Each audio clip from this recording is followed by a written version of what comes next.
At an upscale cafe in the heart of the city, a hungry black teenager lingers just outside the patio, his worn hoodie and tired eyes blending into the background. But when he witnesses a wealthy socialite slip a mysterious liquid into her husband's soup, his instincts scream danger. Ignored by the crowd and dismissed as a nobody, the boy faces a choice: walk away or speak up. What no one expects is that his courage will shatter the facade and expose a deadly secret hiding in plain sight. The midday sun bathed Golden Terrace in a warm glow, casting soft shadows across its polished stone patio.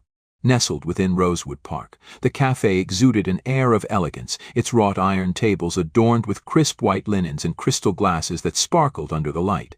The soothing murmur of a nearby fountain blended with the clinking of silverware and hushed conversations, creating an atmosphere that felt untouchable by the troubles of the outside world. Waiters in tailored vests and pressed trousers moved gracefully between the tables, balancing trays laden with artisan dishes and delicate pastries. The scent of freshly brewed coffee and warm bread drifted through the air, a gentle reminder of comfort and indulgence. It was a haven for the city's elite, a sanctuary for those who measured their worth by designer labels and exclusive invitations. But for Jamal Brooks, a black teenager, this place might as well have been another planet. He stood just beyond the cafe's patio fence, half hidden by the trimmed hedges lining the perimeter. His hoodie, once black but now faded to a dull gray, hung loosely over his thin frame. His jeans were frayed at the knees, and his sneakers, mismatched and stained, looked as though they'd walked 100 miles too many. Jamal shifted his weight from one foot to the other, trying to ignore the hollow ache in his stomach. The cafe's rich smells teased him, each whiff a cruel reminder of how long it had been since his last proper meal. He shoved his hands into his pockets, fingers brushing the few crumpled bills he'd managed to collect that morning. Not enough for food, not in a place like this. At 14, Jamal had already seen more than his fair share of hard days. His mother had died when he was 10, leaving him with a father who drank too much and cared too little.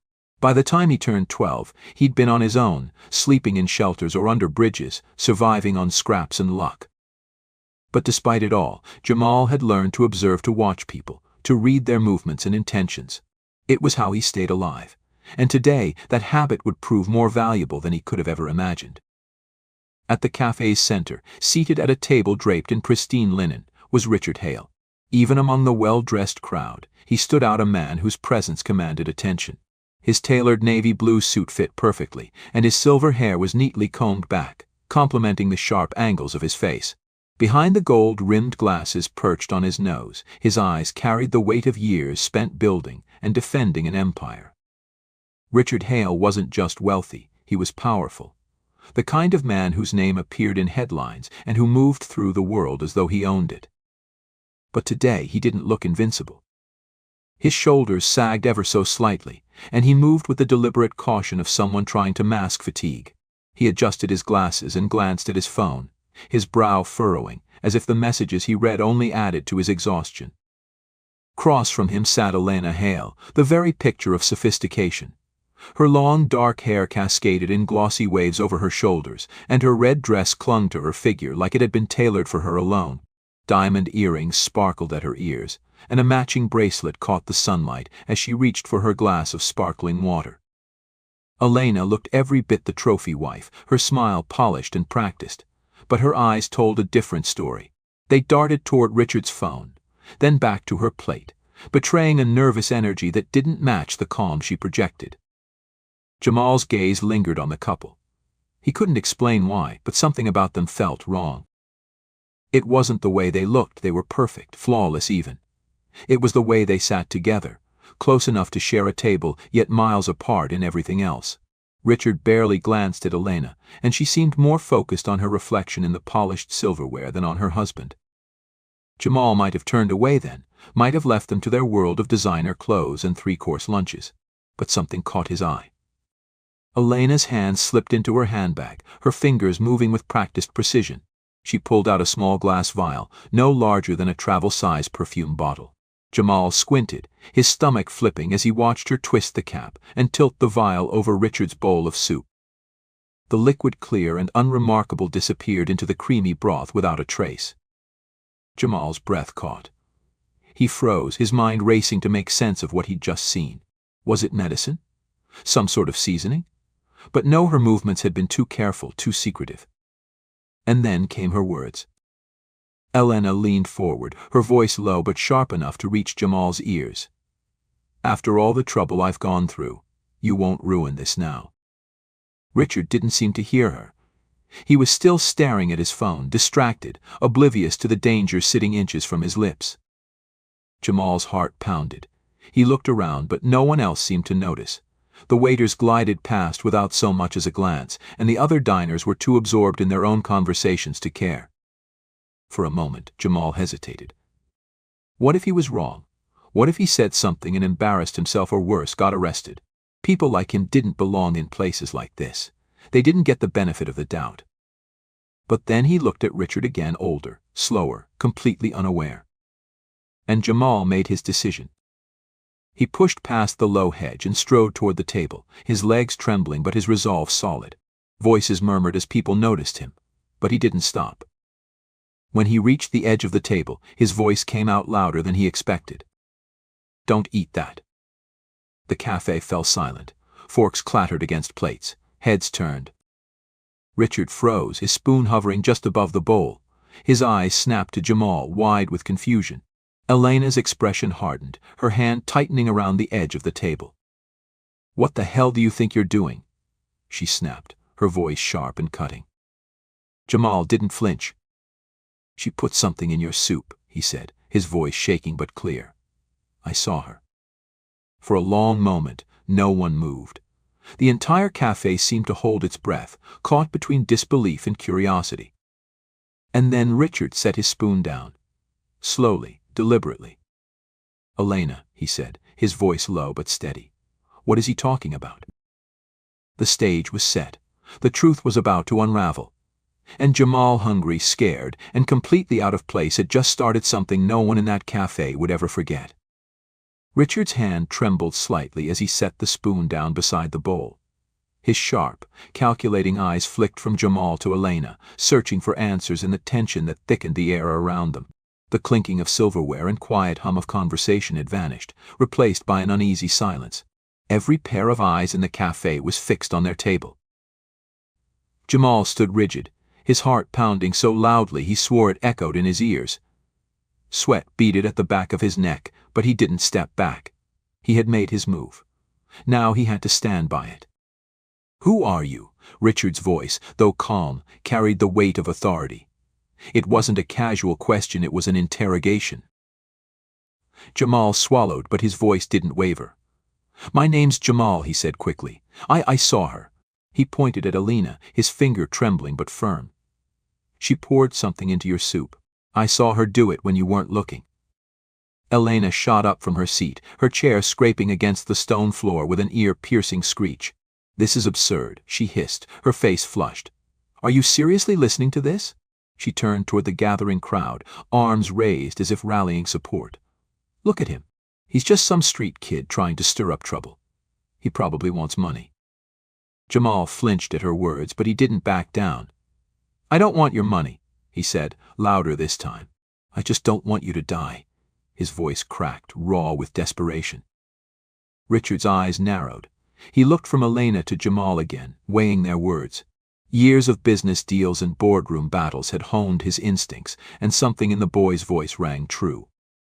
Elena, he said, his tone quieter now but laced with suspicion. What's going on? Elena's composure faltered for just a moment, a flicker of panic in her eyes, but she recovered quickly.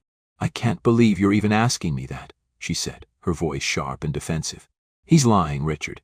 He's obviously trying to scam us. Why are you even entertaining this nonsense? But Richard wasn't looking at her anymore. He was staring at the bowl of soup in front of him. Slowly he leaned closer, inhaling carefully, his brow furrowed. Elena, he said again, this time with more force. Answer me. Her mask cracked. This is insane, she snapped, her voice rising. Are you seriously going to trust in some dirty kid who probably hasn't showered in weeks over me? Your wife. The words cut, but Richard didn't flinch. Instead, he raised a hand, gesturing toward a nearby waiter who stood frozen in place. Get the manager, he said firmly, and call the police. No. Elena's voice hitched, and for the first time, the cracks in her facade spread wide enough for everyone to see. You can't. Sit down, Elena. Richard's voice was calm, but it left no room for argument. Elena's face paled, and she slowly sank back into her chair, though her fingers gripped the edge of the table so tightly that her knuckles turned white. Jamal felt his legs go weak, but he stayed standing. He had their attention now, but the weight of their gazes bore down on him. Tell me exactly what you saw, Richard said, his focus shifting back to Jamal. Jamal took a breath, steadying himself. She took a small bottle out of her bag, he said, his voice slower and more deliberate this time. It was clear like water, but thicker. She poured it into your soup when you were looking at your phone. Then she stirred it so you wouldn't notice. Richard's gaze darkened as Jamal spoke, but he didn't interrupt. Instead, he turned to Elena, his voice quieter now but no less sharp. Elena, is it true? Her lips parted, but no words came out. Is it true? The silence stretched. Elena's chest rose and fell rapidly, and for a moment Jamal thought she might break down, but then she did something no one expected. She laughed. The sound was sharp and brittle, tinged with hysteria. You're all crazy, she said, shaking her head. This is ridiculous. You actually believe this little rat? But no one else was laughing. The other patrons whispered among themselves, their eyes darting between Elena and Richard. The weight of their judgment was palpable. The sound of sirens cut through the tension, growing louder as they approached. Elena's head snapped toward the street, her breathing quickening. You called the cops, she said, her voice high and shrill. Richard didn't answer. He simply looked at her, his expression blank but his eyes hard as stone. 2 police officers stepped into the cafe, their uniforms crisp and their presence commanding. The manager hurried over to greet them, gesturing toward Richard's table. Over here, the officer in front said as they approached. Thank you for coming so quickly, Richard said, his voice steady despite the turmoil swirling around him. This young man, he gestured to Jamal, says my wife put something in my food. Elena bolted from her chair. This is insane, she shouted. He's lying. I didn't do anything. The officer raised a hand, signaling her to calm down. Mom, we're going to need you to stay seated and let us handle this. Elena opened her mouth to argue, but the officer cut her off. Sit down. She obeyed, but the panic in her eyes betrayed her. The second officer leaned down to examine the bowl. We'll need to take this in for testing, he said. No, Elena blurted out, and the cafe erupted in whispers again. The first officer raised an eyebrow. Ma'am, is there something you'd like to tell us before we proceed? Elena's lips trembled. Her gaze darted toward Richard, then to Jamal, and finally to the crowd that surrounded them. Her perfect poise crumbled. Her voice faltered. I didn't mean for it to go this far. The words hung in the air, heavy and damning. Richard exhaled slowly, his shoulders sagging as though the weight of the betrayal finally settled. Jamal stood motionless, his chest heaving as the officer stepped forward. Ma'am, one of them said, pulling out handcuffs. You're under arrest for attempted murder. Elena's scream pierced the air as the officer grabbed her wrist and snapped the handcuffs into place. You don't understand, she shrieked, struggling against the steel cuffs. Her diamond bracelet jangled against the cold metal, a harsh contrast to the polished image she had so carefully maintained. He's lying. He's lying, Richard. You know me. Richard didn't move. He sat frozen, his gaze locked on the woman he had once trusted, once loved. But now, all he saw was the desperation in her eyes and the venom in her voice. It was as if the carefully constructed mask she had worn since the day they met had finally shattered, revealing the truth underneath. Take her outside, the officer said firmly, motioning for his partner to assist. No. Elena's voice cracked as the officers tightened their grip. Her heels scraped against the stone floor as they began to pull her away. You can't do this. I did it for us, Richard. For us. Her words hung in the air, echoing across the cafe like a confession that couldn't be taken back. The murmurs of the onlookers grew louder as phones appeared, recording every second of her downfall. For us. Richard's voice, though quiet, cut through the noise like a blade. He rose slowly from his chair, his towering presence commanding the room's attention. His hands rested on the table, knuckles white. "You tried to kill me, Elena." Elena twisted in the officer's grip, her eyes wild. "You don't understand," she spat. "You were supposed to leave it all to me. You're old, Richard. You don't even care about the company anymore. You." Enough. The single word silenced her. Richard's voice didn't rise, but it carried the finality of a gavel hitting wood. Elena's shoulders sagged as if the weight of her actions had finally hit her. She stopped fighting and allowed the officers to lead her toward the door. But as she passed Jamal, her eyes locked onto his sharp and unforgiving. "You ruined everything," she hissed. "You think this makes you a hero. You're nothing." Jamal flinched, but the fury in her voice didn't touch him the way it might have before. Not anymore. Instead, he held his ground and met her gaze, his voice steady. "I saved his life," Jamal said. "That's more than you ever did." Elena's mouth opened as if to respond, but the officers pushed her through the door before she could speak. The sound of the cuffs rattling against her wrists faded as the door swung shut behind them, leaving a stunned silence in their wake. Jamal felt his knees wobble, but he stayed upright, even as the adrenaline began to drain from his body. The room seemed to exhale all at once, and the quiet hum of voices returned, softer now but still buzzing with disbelief. Richard turned back to the table, his shoulders sagging. He ran a hand down his face, the weight of what had just happened settling heavily on him. Jamal expected him to yell to demand answers, or maybe even blame him for causing a scene. But when Richard looked up, his eyes were softer than Jamal had ever seen them. "You saved my life," Richard said, his voice low but steady. Jamal blinked. He shook his head, unsure of what to say. "You didn't have to do that." Richard's voice carried the weight of genuine gratitude. "You could have walked away. No one would have blamed you. But you didn't." Jamal opened his mouth, but the words caught in his throat. No one had ever looked at him like that before, not with admiration, not with respect. He wasn't used to it. "I couldn't let it happen," Jamal finally said, his voice barely above a whisper. Richard studied him for a long moment, then gestured to the empty chair across the table. "Sit."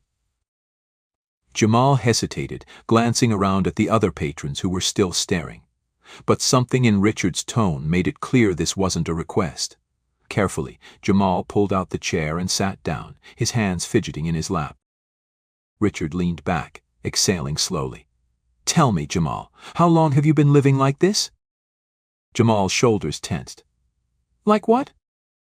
"Like you don't have a place to go." Jamal's eyes darted away. "A while," he muttered. Richard didn't press, but his gaze softened. No one should have to live like that, especially someone who's willing to stand up for what's right. Jamal shrugged, the weight of his circumstances pressing down on him. "It's not like I had a choice. I couldn't watch her hurt you." Richard nodded, as if the simplicity of Jamal's words said more than any elaborate explanation ever could. Then he reached into his pocket and pulled out his phone. "I know someone who can help," Richard said, typing quickly before lifting the phone to his ear. "A friend of mine runs a shelter downtown. It's not just a place to sleep, they help kids like you get back on their feet. Education, jobs, whatever you need." Jamal's stomach twisted. "You don't have to do that," he said quickly. "I wasn't." "You weren't asking for anything," Richard interrupted. "I know that, and that's exactly why I'm offering." Jamal looked away, his hands gripping the edge of the table. No one had ever offered him anything without expecting something in return. Trusting people had never been easy for him, but something about the way Richard looked at him, like he actually saw him, made Jamal's walls start to crack. "Okay," Jamal said quietly. "I'll go." Richard smiled, a small but genuine expression that seemed to ease some of the lines on his face. "Good. Hard." Before either of them could speak again, the waiter approached with the check, clearly unsure of how to navigate the aftermath of the chaos that had just unfolded. Richard waved him off, leaving a stack of bills on the table before turning back to Jamal. "Let's go," he said, standing and motioning for Jamal to follow. Jamal hesitated for just a moment before rising from the chair. As they stepped out of the cafe, the air felt lighter, as though the storm had passed.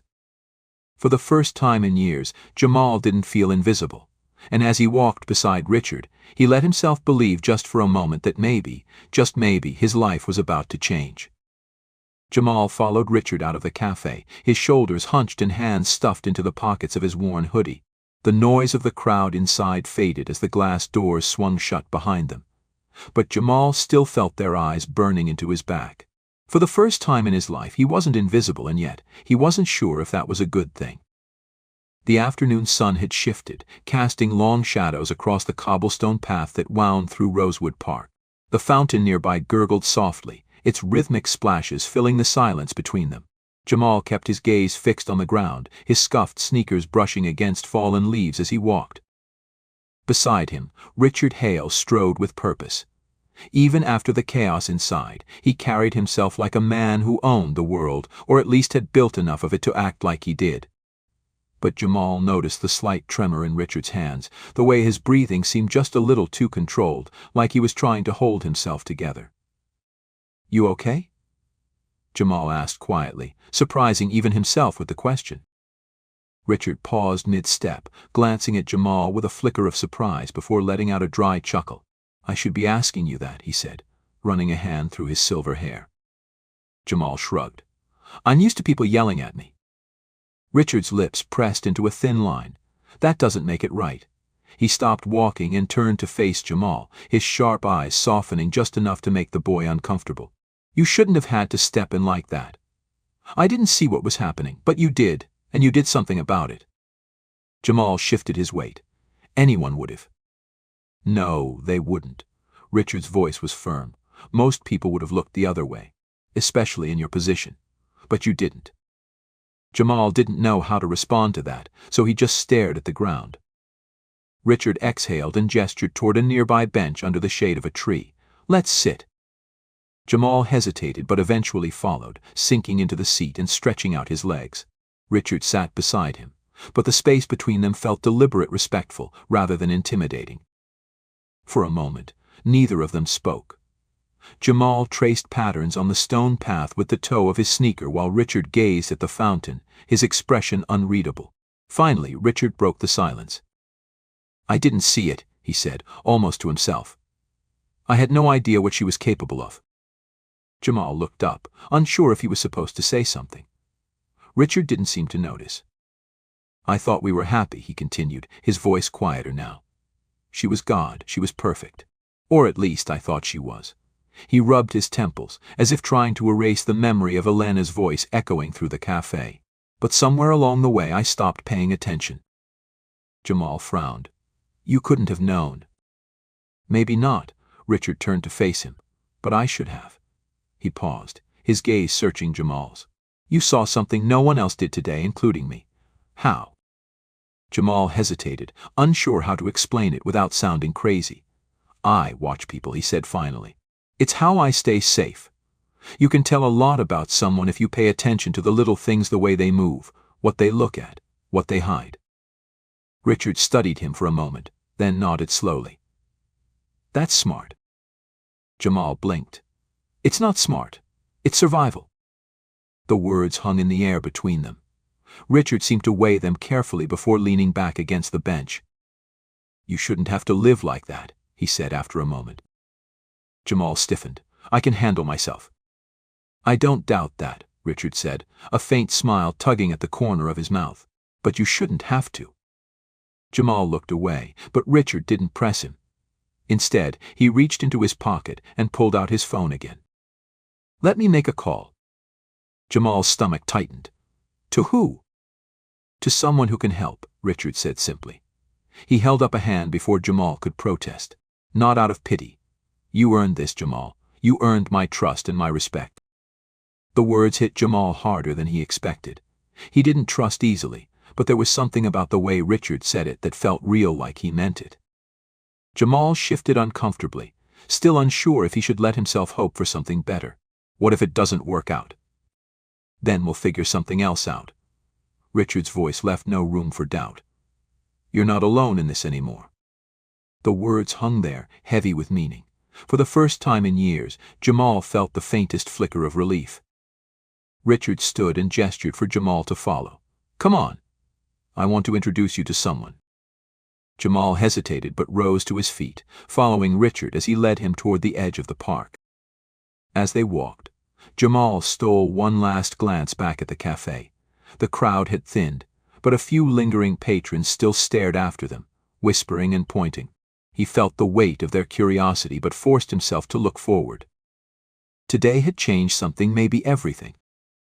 He didn't know what the future held, but for the first time in a long time, Jamal was willing to find out.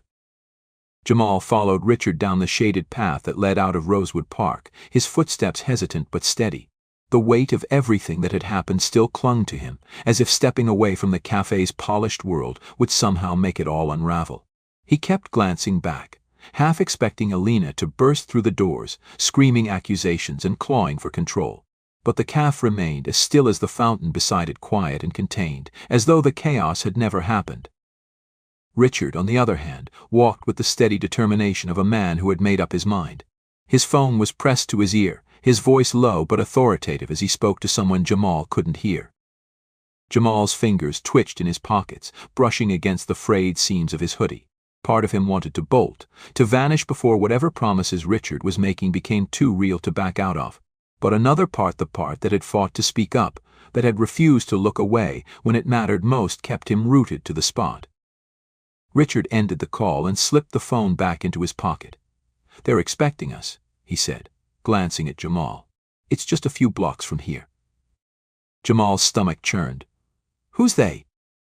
"A friend of mine runs a Foundation New Beginnings shelter. It's not just a roof over your head. They'll help you figure out school, work, whatever you need to get back on track."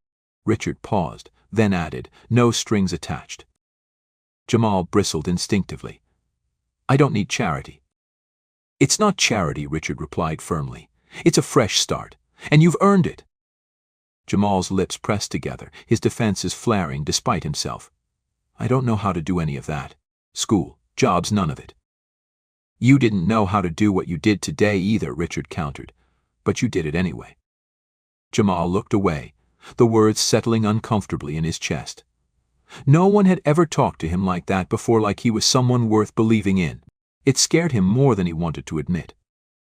The shelter came into view at the corner of a quiet street, its brick softened by vines climbing up the sides.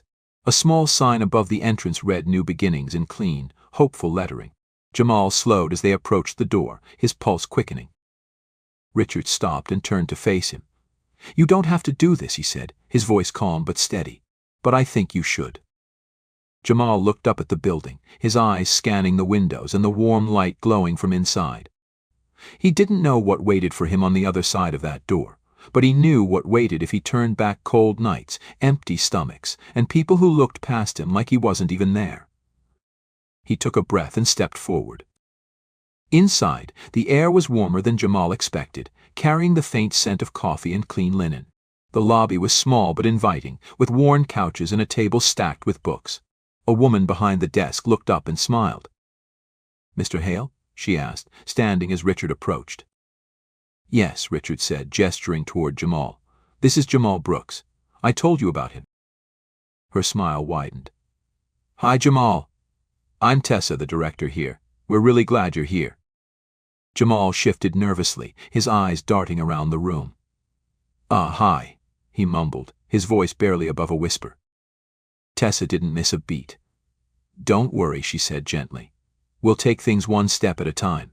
She motioned toward a side door. "Why don't we sit down and talk about what you need?" Jamal hesitated, glancing back at Richard. Richard nodded encouragingly. "I'll be right here if you need me," he said. Jamal swallowed hard but followed Tessa through the door. The sun hung low over Rosewood Park, bathing the fountain and cafe in soft golden light. Jamal sat at a corner table on the cafe's patio, his hoodie replaced with a clean, button-up shirt that felt foreign but strangely comforting. He poked at the edge of a croissant, his fingers still fidgety despite the calm setting. Across from him, Richard sat with his sleeves rolled up, sipping coffee as he scanned a newspaper. Every so often he glanced at Jamal, as if checking to make sure the boy was still there. "You're sure you're okay with this?" Jamal asked, his voice quieter than usual. Richard folded the paper and set it aside. "Okay with what?" With all of it, Jamal said, gesturing vaguely. The shelter, the classes, helping me out. I mean, you don't even know me. Richard smiled faintly. I know enough. Jamal raised an eyebrow. I know you're brave, Richard continued. I know you're sharp. And I know you stood up for someone when most people wouldn't have. Jamal shifted in his seat. I didn't do it for this. I know, Richard said simply. And that's exactly why you deserve it. Jamal didn't know how to respond to that, so he just nodded and took a sip of his water. Richard leaned back in his chair, his expression thoughtful. You know, he said, I was wrong about something. Jamal frowned. What? When I first saw you, I thought you didn't belong here, Richard said, glancing around the cafe. But I was wrong. You belong anywhere you decide to be. Jamal felt the words settle deep inside him, filling a space he hadn't realized was empty. Thanks, he said quietly. Richard's phone buzzed, breaking the moment. He glanced at the screen and sighed. Work calls, he said, standing and pulling a few bills from his wallet to leave on the table. But this isn't the last time we're meeting. Jamal grinned for the first time in what felt like forever. Better not be. Richard laughed, clapping him lightly on the shoulder before heading toward the exit. Jamal watched him go, then leaned back in his chair and let the moment wash over him. For the first time in years, he wasn't looking over his shoulder. For the first time, he felt like he had a future worth chasing. And this time, he wasn't running from anything, he was running toward something better.